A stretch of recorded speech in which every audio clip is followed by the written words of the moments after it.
Hey, iedereen van harte welkom hier live bij Dogger voor in de Warp van Udroegam. Je hebt zo hier achter me de band al klaarstaan. Het belooft weer een bomvol programma te worden, Joert. Correct is juster, we hebben weg jou en activiteiten. Je hebt zo achter me alle band al staan.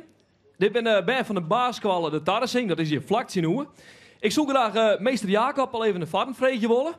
Om even uit te lezen, wat is er, Joert, wat gaat er gebeuren? Waar binnen ben je hier achter ons? Nou, met je. Wij zijn van de basisschool de Tarresing en achter je zorgen wij de band van groep 7 en 8. En we hebben het thema een beetje talent. En de band van groep 1 tot en met 8, alle band hebben een bijdrage doen aan de posters. Dat had je maar niks zien kunnen hier. Wat vinden we mooi? Waar ben we goed in? En de band jongen heeft een heel mooi vers oer talent. En dat doet de band van groep 7 en 8 doen dat. Nou, talent genoeg in Droegam. Ik zou zeggen, grote succes. En ben ik met jongen. Klasse.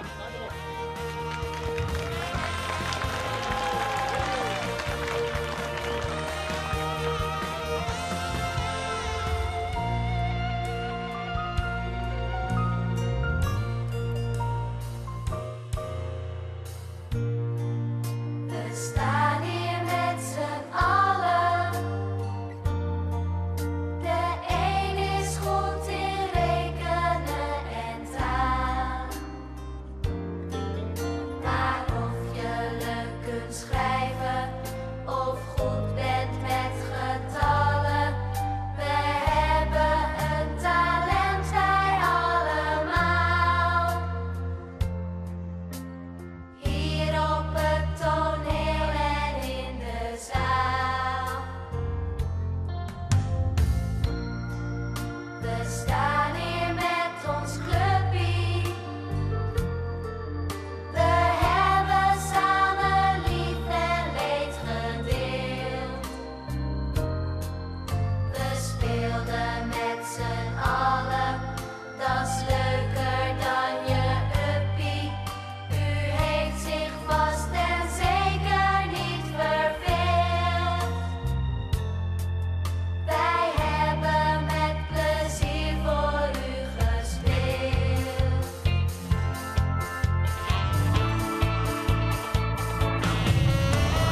Glitter en glamour, schitter en schijn. Je wordt gewaardeerd, dat vindt iedereen fijn. Misschien nog geen goud, maar wel zilver of brons. Op een dag kun je zeggen, deze prijs is voor ons.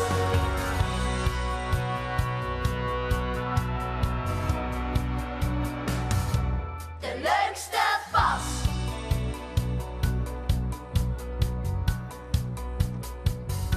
De vrijste draai.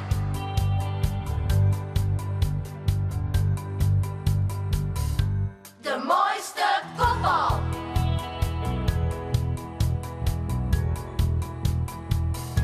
De snelste snaar.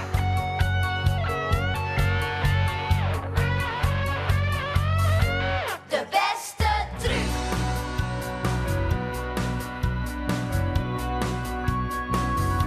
De leukste kwast.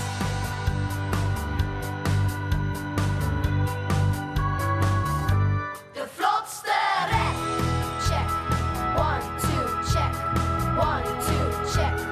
Check. De super sas.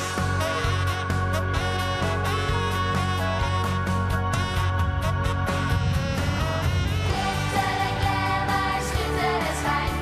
Je wordt gewaardeerd, dat vindt iedereen fijn. Misschien nog geen goud, maar wel zilver of brons. Op een dag kun je zeggen, deze prijs is voor ons. Glitter en glamour, schitter en schijn. Je wordt gewaardeerd, dat vindt iedereen fijn. Misschien nog geen goud, maar wel zilver of brons. Op een dag kun je zeggen, deze prijs is voor ons.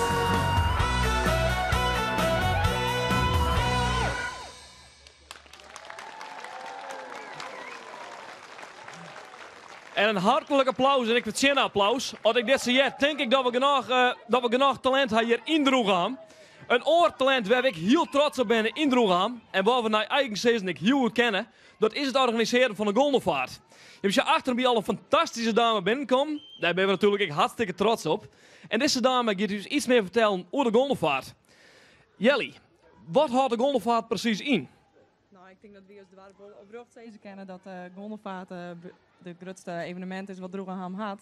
Ja. De gondelvaart is begonnen als een praaloptocht met een skut erop. Maar inmiddels ben we wel uitgegroeid tot een geweldig mooie bloemencorso. Dus we hadden een stuk verbetering teruggevoerd. We hebben zeker een goede verbetering teruggevoerd. En een hele hoge kwaliteit. En een heel hoge kwaliteit. En we zijn zelf wel, ja, Droegeham is een Lieds dorp. En we organiseren toch altijd zo'n evenement met 14.000, 15.000 mensen op elkaar komen. Kost dat een prototier om te organiseren en ik vat te bereiden? Het kost het echt een hele prototier om dit evenement op te zetten. We beginnen in maart, beginnen we alweer met het opzetten van de ween, het maaitje van de gondel. We lossen de gondel met ijzer en dan begint het eigenlijk te rennen. We hebben in ongeveer naar de bouwvak. We beginnen met karton naaien en dan maar wat je op de blom en dan kunnen we prikken. Nou, jij in ieder geval hartstikke gezellig. Maar zoals iedereen weet, het is tegenwoordig had iedereen het heel druk. Met zijn eigen privéleven, met het werk, met de baan. Is het, ik zou dat gewoon iedereen in Droegeham meewerkt? Of bent vooral jongeren of ouderen? Nee, iedereen doet mij in Droegeham. Het is echt een heel mooi geheel. En we zijn als bestuur ook echt trots dat we dit al 42 jaar dat we dit met z'n hand van krijgen. Dat is echt prachtig mooi. Nee, dat kan ik me inderdaad vaststellen. We showen nice thuis, ben er al 6 dames bezig met een spultje. Kan je ongeveer uitlezen wat het spultje inhoudt? Of wat ze eigenlijk dwangjennen? Waar we mee bezig zijn is dat hun strijden. Dat is met de gondel Lexa. We zijn wel in het dorp, maar we zijn natuurlijk ook een beetje concurrenten van elkaar. We willen al hier winnen. Sinaai op dit moment karton onder vast. Dat is ook een onderdeel van de gondelvaart. Ja. En wat we nou snel laten willen is dat de uitslag van vorig jaar staat nou op deze kartonplaten. Ja. En Sinaai dat onder vast. En dat is dus een onderdeel van de gondelvaart. Want we moeten die kartonplaten, maar we ik op een gondel onder vast snijden. Zodat we die dahlia's op een gegeven moment erin prikken kunnen. Precies. Nou, ik denk dat we die kant even uitrennen kennen. Lijkt me een goed plan. Dus ook het goed begrip, staan op dit moment alle gondels van vorig jaar staan even nam. Klopt. En ze worden op volgorde lijn van nummer 1 tot nummer 2. Klopt. Ze ben op volgende lijn van prijs van de uitslag van vorig jaar. Wat je moet zeggen is de nummer 1 wie echt een prachtige gondel. Waarbij ik losse onderdelen tafel wien. En het is gewoon een prachtig geheel. Vorig jaar weer de kwaliteit ik ben super heug en we ben echt geweldig trots dat we dit elke keer weer van hem krijgen kennen. Oké, en het is, ik zei, elke straat had dus een eigen gondel.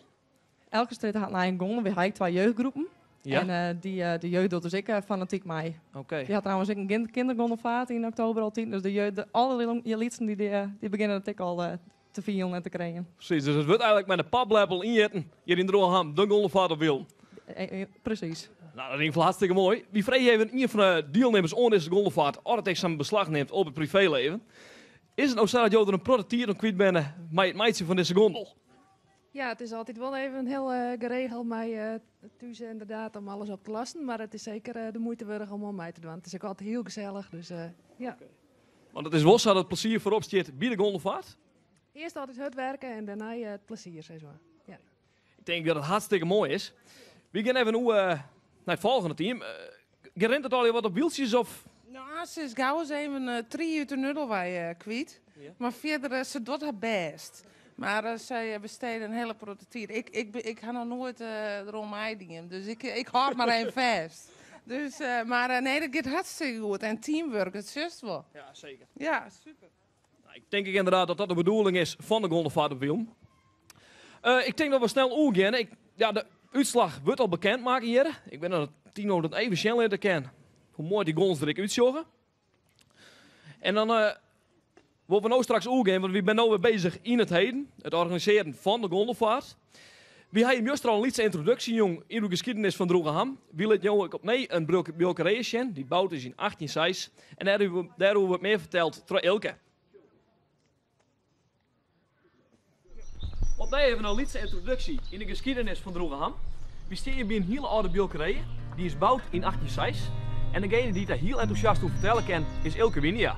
Hallo, welkom op Bouwen Kleesten. Daar win je hem dus al. Ah, Ilke, hartstikke mooi bulkerijtje hast. Mooi dat wij me komen koen. Borgerijtje, en dat is net van mij, dat is van de familie van Abema.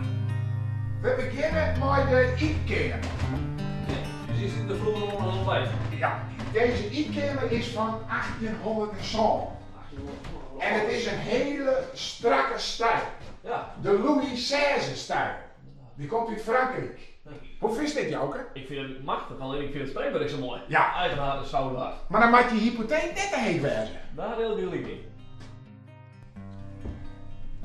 Dit is de pronkkamer. Oh, dit is een pronkkamer. Ja, deze tegelmotieven, die ben van Santje Soppig. Ik ben altijd En tegeltjes. ja, die ben bakt in Haas. Het is hazen aardewerk. Ik zie een schitterend schilderij in je neus. Ja, dat is heel apart. Dat is ik van die tijd. Ja? En dat is een bibelse voorstelling. Oké. Dat is dus Petrus en die heeft Jezus 3 keer verloochenen. Ja. En toen begon de haat te kraaien. Zo, hier is het mandje. Een compleet verhaal in beeld in één schilderij. Prachtig, hè?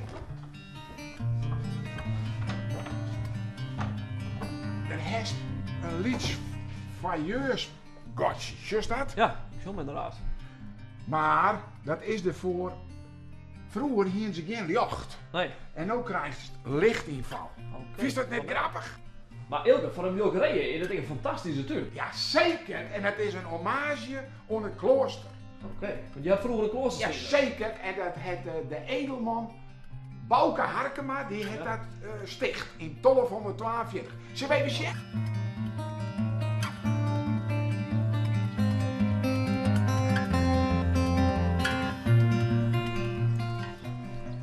Dit is het klooster. Oké, dus dit had je vroeger staan. Ja, En wat is dit er Ilke? is een klokkenstoel en die is er nog. Die zit je nog aan. Bij de begraafplaats. Nou Ilke. Hartstikke bedankt voor deze roelleiding hoe deze Wilgerije. En wie hadden er een protte van opstutsen. Graag hier. Opnieuw een leerzame ervaring over de geschiedenis van Droegeham en wie hadden een weelderige geschiedenis. We gaan nog snel weer oer naar Dogert van in de Warp live jaren. Zoals ik juist al zei, we hebben protte verschillende activiteiten. We hebben correct de gondelvaart gaan, maar we gaan lieke makkelijk oer bij het sportieve gedeelte. Achter mij komt namelijk de D-pupil van VV Droegeham klaarstaan. En Hanni Skievink, de trainer van de D-pupil, jouwt even een lietse demonstratie van hoe een training er eigenlijk uitziet. Hanni, het wordt nog niet. Nou, hier ben je dus met de D-groep en dat hebben we maar een doelstelling die in om te zeggen van wie de jeugd heeft uit de toekomst. Dus ik doe ik iets voor het dorp. Ik hoop dat het dorp er niets omgaat, maar we proberen dus de jongens iets om te leren, dat ze hun letter redden kunnen in het voetbal. In mijn beleving besteedt voetbal dus uit technisch-tactisch gebeuren, dus daar besteedt ik eigenlijk dus hele trainingen uit. We hebben er ongeveer een uur en een kwartier met dezelfde dingen altijd ondergang. En we zullen nou even zien een beetje van hoe het ongeveer werkt. Ja? Nou jongens, los. Ik zal eerst de oefening even een beetje omgaan. Dat is dus het dribbelen. Ja, dus heb je nou mijn balvaardigheid ondergang. Dat kan je zonder stoort, dat kan je net missen in het hele voetbal. Dat is een heel belangrijk gebeuren. Ja, het is dus de bedoeling dat ze dus eigenlijk tegelijks omheen joggen. Ja, het is dus de bal. Nee, die tagelie en zin van. Ik geef het direct dus even oer. Nee, het wordt al. Ja maar jongens. Ja, dus gooi je even de bal aan de kant en pak je hier rond hem maar even. Ja. Ziet je me gewoon er dan even op. Dus even de bal verwerken, want daar gaat het om. Bal verwerken. Ja. Zei je het dus in de voetbaltermen. Bal verwerken en spelen. Ja maar proberen. Ja. Benut wel een beetje de rompen. Ja, in het veld maar ik de rompen benutten. Want dan kom je het beste tot het voetbal. Dus net te iets. Ja, maar die rompen die te lezen, die moeten wel leren te benutten. Ja? Dus lekker aankappen. Ja, partijvorm gaan we even oer. Nou, omdat dus voetbal besteedt uit 3 linies, een verdediging, middenveld, onval, hebben we in die lietse partijvormjes, die gaan we dus verliezen, omdat ze dan vaker aan de bal komen, maar we gaan wel in 3 linies voetballen, omdat ze dat dus leren waren. Ja, dan krijg je alles op een hoop, dus we proberen ze al terug in 3 linies voetbal te letten en een beetje uit elkaar te houden. Maar deze fjouwers in fjouwer geven we dus met 2 achterin, 1 op het midden en 1 voor, en dan iedere keer besluiten. Zo zit het echte voetbal ook in elkaar. Die hebben jouw verdedigers, 2 middenvelders en 2 onvallers. En zo proberen ze dus te voetballen. Zodra wie dus de bal hadden, dit is dus eigen partij, altijd uitgaan van eigen kracht. Dus dan spelen ze die een eigen speeltje. Wees dan nog uitgebreider natuurlijk op trainst. En zodra je dus de bal net hast, dat nemen ze in het voetbal, balverlies, ja, dan krijg je dus een oorpassing naar het eerste daar. Maar doen maar dan, hoe zorg je dat de bal weer in het team hast? En krijg je kisten.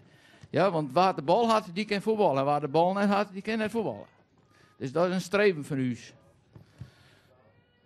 Gooi er even naar je niet. Oké.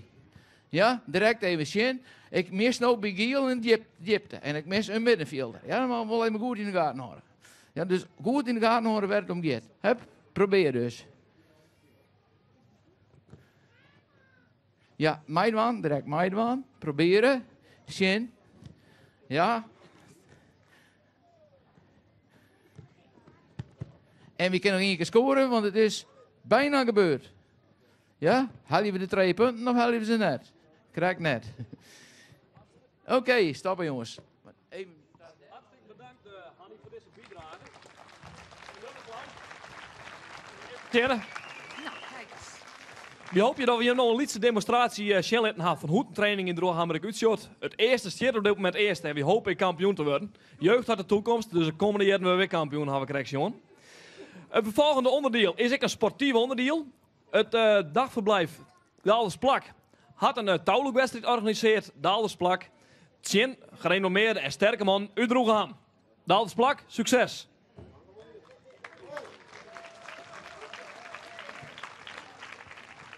Dan hebben we nou de touwloopwedstrijd tussen Daaldersplak. En het beste wat hem vierdes te bieden heeft, dit ben de stoere man, Cor, zonder zijn scooters vanzelfs.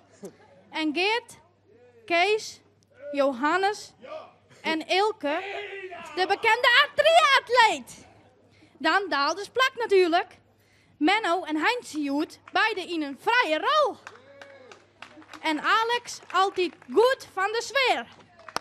En Hanny onviester van het sterrenteam. Henke conditioneel tegen sterk, super.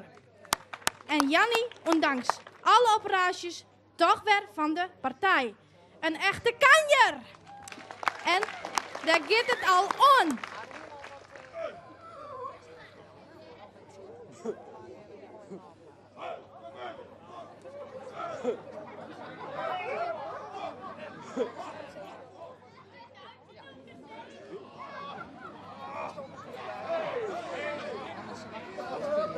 Team De Ham gaat op wij naar de Christjochter. Poeh, mensen.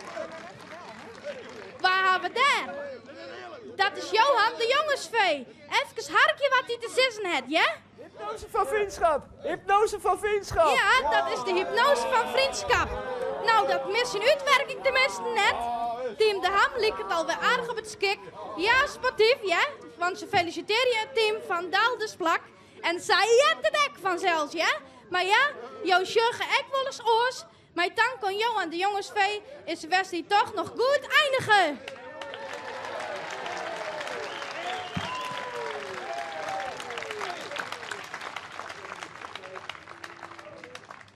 Hartstikke mooi. Deze wedstrijd is wel sportief enige. Je hebt zorgen in de Hamburg net sportief, alleen nog op sportief onderlijn. Wie ben ik nog hartstikke eerlijk. En dankzij Johan de Jongensvee is alles goed kan. Wie eindig je met het verste onderdeel in dit programma. En dat is de prijsvraag van het onbekende voorwerp. Juster hebben we hem een voorwerp zitten. En nu maakt ze de uitslag even bekend. Het wie het goede antwoord, wie antwoord C. Het wie een praam om een hinder rustig te houden. En we beginnen, ja, ik moet ook naar de volgende vraag. Maar we hebben natuurlijk ook een winnaar die we bekend maken moeten. Ik wil in ieder geval mevrouw Geeske Hesselts de Jong uit Frieskapel van harte feliciteren. Want de cadeaucheck van €34 voor haar Nijdro is naar jou onderweg. Nou, we hebben natuurlijk ook een nieuwe prijsvraag, Joert. Mijn trouwe mascotte en assistent Hampie had het voorwerp beet. Een hartelijk applaus. Ja, wat zou dit voorwerp wezen kennen? We hadden antwoord A. Is dit toevallig een bliksemonleider? Is het antwoord B. Een koe of een voorwerp waar een koe mee opdruwen kist? Of is het antwoord C. een bietenrooier? Nou, je kent het goede antwoord mailen naar prijsvraag @drogeham.com.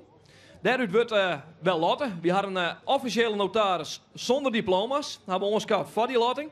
Dus ik dacht, gebeurt helemaal eerlijk. En misschien is het nog wel even leuk om te vermelden, want wie steer je maar eens al. En ja, weg je die 10.000 euro heen. Mocht Droegeham dat winnen. En dan geven we natuurlijk vanuit. Van die 10.000 euro willen we een Lieds documentatiecentrum maken.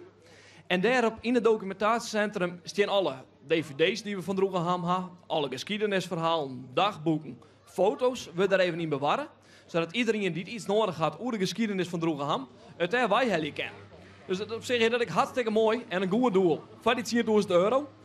Ik zei nou, er komt een onverwachte gast binnen. Wat ga je te vertellen? Nou, ik had te vertellen dat ik het heel geweldig vind hoe we dit juist uitvoert her al jaar, nationaal. Oké. Een hartelijk applaus, meesten.